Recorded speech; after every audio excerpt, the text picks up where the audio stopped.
One of our clients, Gina Ledniak, who I think you know as well, when she first did the scorecard, she had to answer the question, have you won a respected industry award in the last 12 months? She had to say no. Now, that's a little micro tension, right? That's a little, like it's a pebble in your shoe. It's like, God damn it, I want to be able to say yes to that question, but if I'm dealing with reality, I can't. And I guess part of what a scorecard does when someone does is it brings reality into high definition. It's like, here's the reality. You can't ignore it. So it's almost like taking the blinkers off, pulling the head out of the sand. And she's like, okay.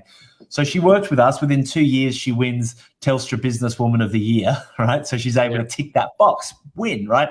And so the nuance of that, right, to try and get to that in a sales conversation where you can kind of touch that tension point, that pain point, that pebble in the shoe, given that you don't really know where people's real motivations lie. Whereas when they go through 30, 35 odd questions where you can really get that nice comprehensive view.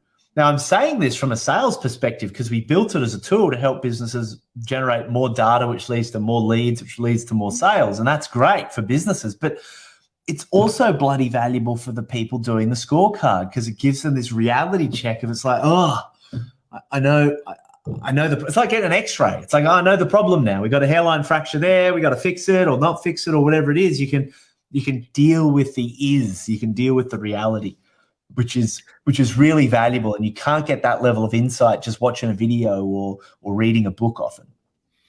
100%. And I know there's so much you can do with that data as well. So with my being the marketer here, with my marketer hat on, where do we get content from? Like everything that people put into your scorecard really gives you, here's your content strategy. Go and talk about these problems that people are having, right? Oh, not just that. You can if you connect it with your CRM based on how people score, you can send them different communication, right? So ours is structured in a way where if people score low on pitch, well, they'll get a particular email that kind of says, hey, you did well on this, but you didn't do so well on pitch.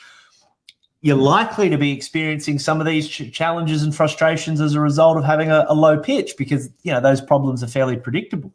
And so we can be much more nuanced and personalized. And I think the important word is relevant to people based on what they're actually dealing with, as opposed to just having to broadcast sort of generic content to our audience.